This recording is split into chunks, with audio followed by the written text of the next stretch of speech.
नमस्कार दोस्तों, मैं दीपक राणा आप सभी का हार्दिक स्वागत करता हूं आपके अपने YouTube चैनल अपग्रेड एकेडमी पर। जैसा कि प्यार दोस्तों, आप सभी को पता होगा इंग्लिश ग्रामर में हम पढ़ रहे थे अपना टॉपिक नाउन। और नाउन में हमने लास्ट कॉन्सेप्ट डिस्कस किया था भाई जो फ्रूट से रिलेटेड कॉन्सेप्ट था, मतलब कन्फ्यूजिंग नाउन में हम चले हुए थे। कन्फ्यूजिंग इसलिए हमको पता ही नहीं चलता भी कहाँ पे भी उन नाउन्स के साथ सिंगुलर वर्ब आ जाती है, कहाँ पे प्लूरल वर्ब आ जाती है। और लास्ट में मैंने आपको बताया था कि भाई जो एक फ्रूट वाला कॉन्सेप्ट, फ्रूट में मैंने आपसे क्या बोला था कि भाई फ्रूट के साथ हम सिंगुलर वर्ब भी लगा देते हैं, प्लूरल वर्ब भी लगा देते हैं। वो कैसे लगानी है, यदि आपने लास्ट वाली वीडियो नहीं देखी है तो पहले जाकर उसको देखिए, जिससे कि आपको वो कॉन्सेप्ट समझ में आ जाए। मैं एक बार उसको लास्ट वाले कॉन्सेप्ट को रिवाइज करा देता हूँ। फ्रूट में क्या है, आपको दो मीनिंग मिलते हैं। एक तो होता है नॉर्मली आपका फ्रूट और एक होता है फ्रूट्स। देखिए जो फ्रूट होता है ये अपने आप में एक अनकाउंटेबल नाउन होता है। क्या होता है, अपने आप में अनकाउंटेबल नाउन होता है। और इसके साथ हम वर्ब भी कौन सी फिल करते हैं, सिंगुलर वर्ब फिल करते हैं। और बात करें कि भाई इस फ्रूट की मीनिंग क्या होता है, तो इस फ्रूट का मीनिंग होता है खाने वाला फल जो हम नॉर्मली खाते हैं। लेकिन मैंने सेकंड डिस्कस किया है भाई फ्रूट्स। तो इस फ्रूट्स का मीनिंग क्या होता है, इस फ्रूट्स का मीनिंग हो जाता है परिणाम। देखिए मने तो ये एक ही वर्ड से है फ्रूट फ्रूट्स, ठीक है ना। लेकिन वहां जाके कंफ्यूजन हो जाते हैं कि भाई वर्ब कौन सी फिल करे, सिंगुलर या प्लूरल। अब फ्रूट्स का मीनिंग क्या होता है, परिणाम। और परिणाम भी आप क्या ले सकते हो, अनकाउंटेबल की सेंस में ले सकते हो। तो इसके साथ भी आपकी क्या लगती है, सिंगुलर वर्ब लगती है। तो कई बार वो कंफ्यूज कर देता है आपको फ्रूट फ्रूट्स देके। तो इस तरीके से मैंने ये कॉन्सेप्ट आपको समझाया है कि भाई कहाँ पे आप सिंगुलर वर्ब को फिल करते हैं और कहाँ पे हम प्लूरल वर्ब को फिल करते हैं। अब कंफ्यूजिंग नाउन में ही हमारे पास अब नेक्स्ट नाउन आता है। इसमें एक नाउन है वर्क, ठीक है, जिसमें आप बहुत ज़्यादा कंफ्यूज होते होंगे। क्योंकि जो ये वर्क नाउन है ये कहीं जगह तो आपको किसके रूप में मिल जाता है, वर्ब के रूप में मिल जाता है, और कहीं जगह ये नाउन के रूप में मिल जाता है। देखिए पहले तो मैं इसका आपको बेसिक कॉन्सेप्ट बताता हूँ भी कैसे इसको करना है। देन जब हम एग्जाम्पल करेंगे ना, इसके एग्जाम्पल से आपको ये कॉन्सेप्ट से समझ में आ जाएगा कि भाई हाँ यहाँ जो वर्क होगा ये आपका नाउन रहेगा या फिर जो ये वर्क होगा आपकी वर्ब रहेगी। क्योंकि एग्जाम्पल से ही आपको ये चीज़ें ज़्यादा क्लियर होंगी। तो पहले आपका इसका क्या देख लो, बेसिक कॉन्सेप्ट देख लो। बेसिक कॉन्सेप्ट में क्या है, हम वर्क का यूज़ किसके रूप में भी कर सकते हैं, एज आ वर्ब। और सेकेंडली इसका यूज हम एज अ नाउन के तौर भी कर सकते हैं। किसके रूप में कर सकते हैं, नाउन के रूप में भी कर सकते हैं। अब जब हम वर्ब का यूज वर्ब के रूप में कर रहे हैं तो यहाँ वर्ब के रूप में हम वर्ब का भी यूज भी कर सकते हैं और वर्ब का यूज भी कर सकते हैं, ठीक है ना। प्लूरल के लिए वर्ब का यूज करते हैं हम, सिंगुलर के लिए वर्ब्स का यूज करते हैं। बट हम जब नाउन के रूप में इसका यूज करते हैं तो कैसे करेंगे। अब वर्क, वर्क क्या होता है, आप बोलोगे कार्य यानी काम। और काम को क्या आप गिन सकते हो, आप बोलोगे नहीं। तो यानी कि हम इसका यूज अनकाउंटेबल नाउन के सेंस में कर सकते हैं। जब ये अनकाउंटेबल नाउन है तो इसके साथ जो वर्ब लगेगी वो कैसी लगेगी, आप बोलोगे सिंगुलर लगेगी। बात करें कि भाई सेकंड नंबर पे हम नाउन के तौर पे, क्योंकि ये आपका क्या है, अनकाउंटेबल नाउन भी है। और मैंने आपको प्रीवियस कॉन्सेप्ट में समझाया है कि जब अनकाउंटेबल नाउन होता है ना तो हम उसके साथ आर्टिकल ए या एन का यूज करते हैं, और ना ही अनकाउंटेबल नाउन के साथ हम कभी भी एस या ई एस ऐड करते हैं। वो एक अलग कॉन्सेप्ट है कि भाई उसका यूज एज अ वर्ब के रूप में कर दिया जाए, तब हम एस या ई एस भी यूज कर सकते हैं अनकाउंटेबल नाउन के साथ।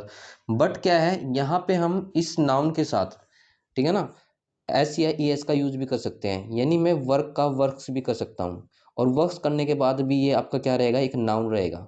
बट क्या होगा, यहाँ पे जब आप अनकाउंटेबल नाउन के तौर पे यानी वर्क के तौर पे इसका यूज कर रहे हो तो इसका मीनिंग क्या था, काम था, कार्य था। लेकिन जैसे मैंने यहाँ नाउन के तौर पे इसका यूज कर रहा हूँ तो इसका मीनिंग चेंज हो जाएगा। तो इसका मीनिंग क्या हो जाएगा, आप बोलोगे रचनाएं हो जाएगा। अभी क्या हो जाएगा, रचनाएं हो जाएगा। तो कहने का मतलब ये है कि भाई हम वर्क का यूज नाउन के तौर पे भी कर सकते हैं, उसमें हम एस या ई एस भी ऐड कर सकते हैं, ठीक है ना। कब ये वर्ब होगा कब ये नाउन होगा, तो इस चीज़ को हम एग्जाम्पल से समझते हैं। पहले मैं आपके सामने 2 से 3 एग्जाम्पल लिखता हूँ, आपको ट्राई करना है यहाँ पे जो वर्क है नाउन रहेगा या वर्ब रहेगी। देन आफ्टर मैं आपको समझाऊंगा कि भाई इसमें कैसे ये नाउन है कैसे ये वर्ब है आपकी। जैसे कि मैंने आपके सामने एग्जाम्पल लिखा पहले नंबर पे, ही वर्क या works in this factory, in this factory. Then मैंने सेकंड लिखा, तब तक आप सोचिए यहाँ वर्क नाउन है या वर्ब है। He has a lot of work या वर्क्स टू डू। देन मैं यहां थर्ड एग्जांपल लिखता हूं, आई हैव मैनी या मच वर्क टू डू। अब समझते हैं भाई किसमें वर्क आपका क्या रहेगा, नाउन है, किसमें यह वर्ब है आपका। अब जैसे कि मैंने पहले लिखा, ही वर्क या वर्क्स इन दिस फैक्ट्री, वह इस फैक्ट्री में काम करता है। अब ही क्या है, आप बोलोगे सब्जेक्ट है, और सब्जेक्ट के बाद क्या आती है, आप बोलोगे वर्ब आती है। इससे ये तो कन्फर्म हो गया कि जहाँ यहाँ पे जो ये वर्क होगा आपका क्या रहेगा, एक वर्ब रहेगा। लेकिन हम किसका यूज करें, वर्क का यूज करें या वर्क्स। आप बोलोगे जब हमारे पास सब्जेक्ट सिंगुलर आता है तो वर्ब हम कौन सी फिल करते हैं, आप बोलोगे सिंगुलर वर्ब फिल करते हैं, इसलिए यहाँ वर्क ना आके क्या आएगा, वर्क्स आएगा। और सेकंड नंबर पे यहाँ जो वर्क्स है ये क्या है, आपकी एक वर्ब है भी। यानी कि आप एग्जाम्पल से इन चीज़ों को आसान से पहचान सकते हैं यदि आपको ये कॉन्सेप्ट समझ में नहीं आया है।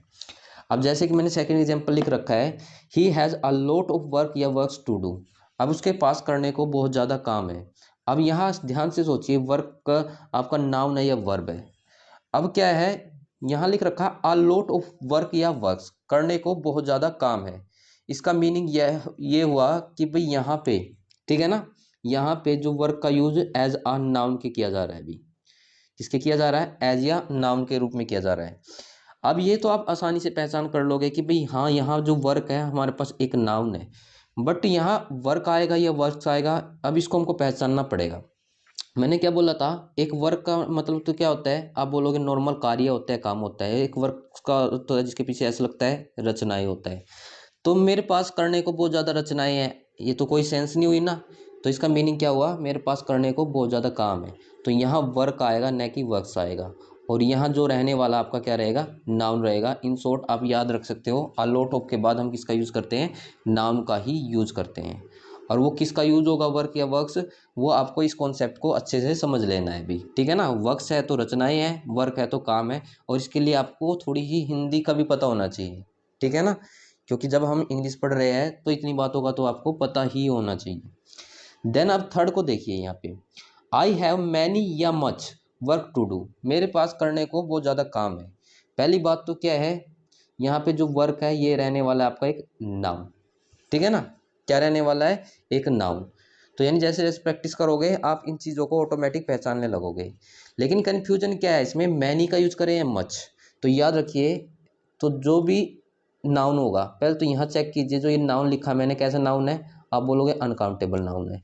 तो अनकाउंटेबल के लिए हम किस एडवर्ब का यूज कर लेते हैं, तो आप बोलोगे मच का यूज करेंगे, यानी कि मैनी का यूज यहाँ पे नहीं होगा। मैनी का यूज हम किसके लिए यूज कर लेते हैं, काउंटेबल नाउन की सेंस में यूज करते हैं।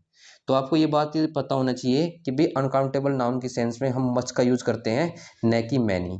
तो मैनी का यूज कहाँ पे करते हैं, आप बोलोगे काउंटेबल नाउन की सेंस में करते हैं। तो कहने का मतलब ये करेक्ट एग्जाम्पल क्या रहेगा, I have much work to do. कभी भी आप ये मत बोलना कि भी I have many work to do, तो वो गलत हो जाएगा। मैनी का यूज काउंटेबल के लिए और मच का यूज अनकाउंटेबल नाउन की सेंस में करते हैं। तो ये था भाई हमारे पास वर्क से रिलेटेड कॉन्सेप्ट। अब नेक्स्ट क्या आता है, सम कंफ्यूजिंग नाउन में हमारे पास अभी यहाँ पे एक वर्ड है अभी सम्मन। एक तो होता है आपके पास सम्मन नॉर्मल, एक होता है आपके पास सम्मन्स, और एक होता है आपके पास सम्मन्सिस। क्या बोला मैंने, एक होता है सम्मन्सिस। अब इन तीनों वर्डों में क्या फर्क है, अब यहाँ पे जो सम्मन लिख रखा है ना, ये तो है आपकी एक वर्ब। क्या है, वर्ब। और जहाँ मैंने ये सम्मन्स लिख रखा है ये है आपका एक नाउन। और जहाँ मैंने आपका क्या लिख रखा है, सम्मन्सिस लिख रखा है, ये भी आपका एक नाउन है। बात करें कि भाई ये भी नाउन है तो ये भी नाउन है, तो फर्क क्या है दोनों में। देखिए जो ये सम्मन्स है इसका यूज हम सिंगुलर सेंस में करते हैं। किस सेंस में करते हैं, सिंगुलर सेंस में करते हैं। जबकि जो सम्मन्सिस है इसका यूज हम किस सेंस में करते हैं, प्लूरल सेंस में करेंगे। अभी बहुत से मिस्टेक क्या करते हैं, यहाँ पे एस देख लेते हैं, भी एस है तो इसका यूज प्लूरल सेंस में होगा, और वहीं पे वो क्या कर लेते हैं, गलती करके आ जाते हैं। बट ऐसा नहीं है, ये जो नाउन है सम्मन्स अपने आप में ही सिंगुलर है, बेशक इसके साथ एस लगा हो। लेकिन कोई प्लूरल पूछता है तो ये सम्मन्सेज होगा, और जब सम्बन्ध से दे देता है तो समझ जाना कि वो प्लूरल नाउन की बात कर रहा है, तो हम वर्ब भी क्या लगाते हैं उसके साथ, प्लूरल लगाते हैं।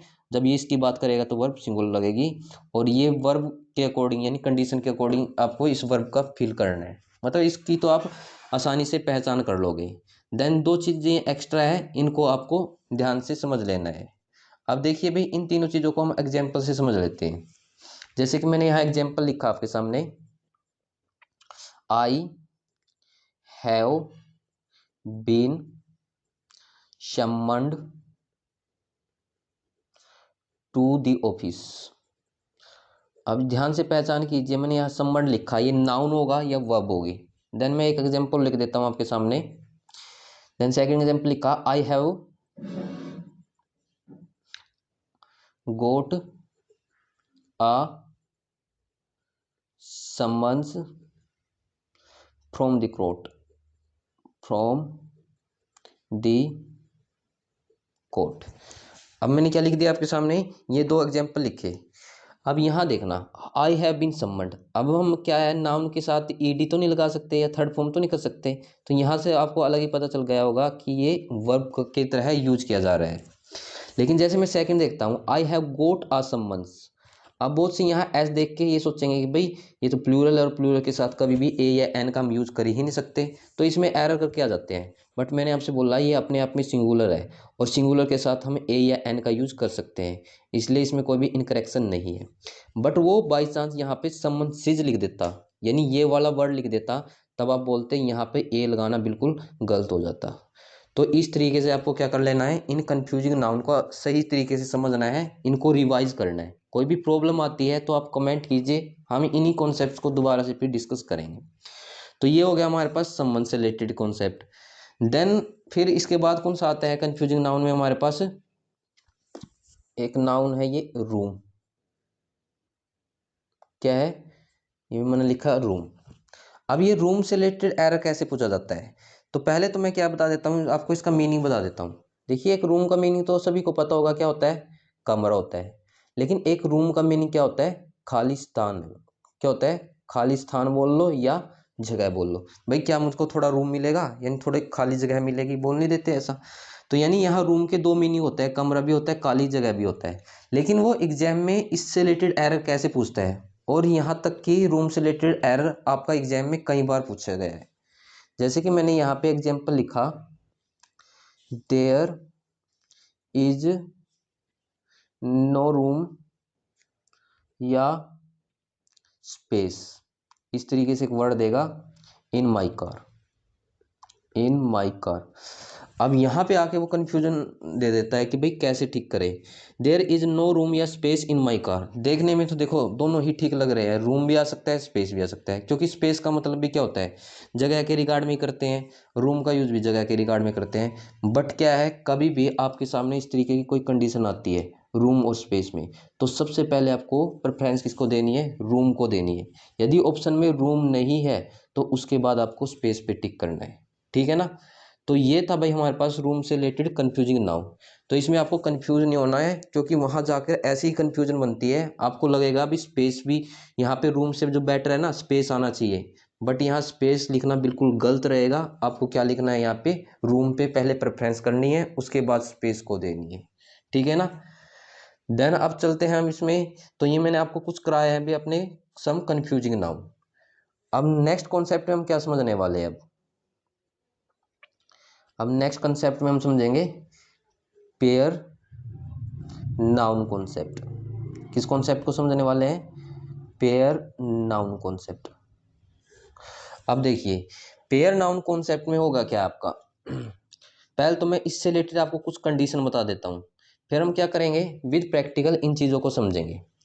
पेयर नाउन कॉन्सेप्ट में पहले तो आपको क्या चीज़ समझनी है कि भाई इन नाउन का यूज अपनी रेगुलर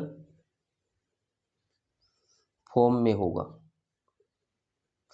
रेगुलर फॉर्म का मीनिंग ये होगा कि भाई आपको इनके पीछे, ठीक है ना, पेयर नाउन में क्या होगा, इनके पीछे आपको एस या ई एस लगा मिलेगा, तो आप क्या करोगे, इनके पीछे जो एस या ई एस है ना उसको कभी नहीं हटाओगे, ठीक है ना। बहुत से क्या करते हैं, उसको सिंगुलर करने के लिए उन नाउन्स का एस या ई एस हटा देते हो, बट क्या है लिखवाया मैंने इसमें आपको, इन नाउन्स का यूज अपनी रेगुलर फॉर्म में होगा भी। रेगुलर फॉर्म का मतलब ये होगा कि यदि इनके पीछे एस या ई एस है तो वो लगा ही रहेगा, आप किसी भी हालत में उसको हटा नहीं सकते भी, ठीक है ना। रेगुलर फॉर्म में होगा और इन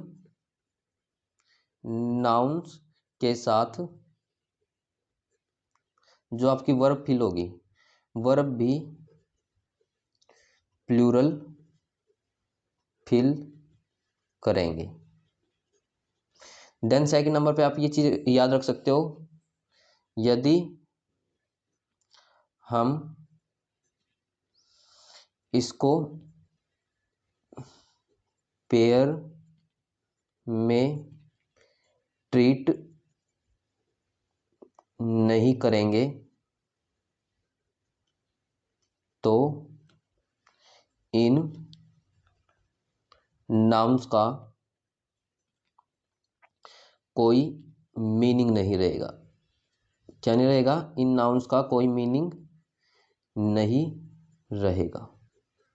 मैं एक बार इन कॉन्सेप्ट को दोबारा से रिपीट कर देता हूं, जब हम इनको प्रैक्टिकल करेंगे उनसे आपको अच्छे तरीके से समझ में आ जाएगा। पहली बात तो क्या बताई मैंने आपको, इनका आपको रेगुलर फॉर्म में ही यूज करना है। रेगुलर फॉर्म का मतलब क्या है, इनका आपको एस या ई एस बिल्कुल भी नहीं हटाना है। यदि आप ऐसा करते हो तो उसका कोई भी मीनिंग नहीं रह जाएगा, ठीक है ना। देन इसमें आपको एक लास्ट चीज क्या याद रखनी है, पेयर नाउन से रिलेटेड कॉन्सेप्ट में, इन नाउन के साथ हमेशा प्लूरल वर्ब फिल की जाती है। क्या लिखवाया मैंने, इन नाउन के साथ हमेशा आप कौन सी वर्ब फिल करोगे, तो इसको याद रखना, प्लूरल वर्ब फिल करोगे। अब ये जो इतनी चीजें लिखवाई है, इनको हम अपने नाउन से समझते हैं, ठीक है ना।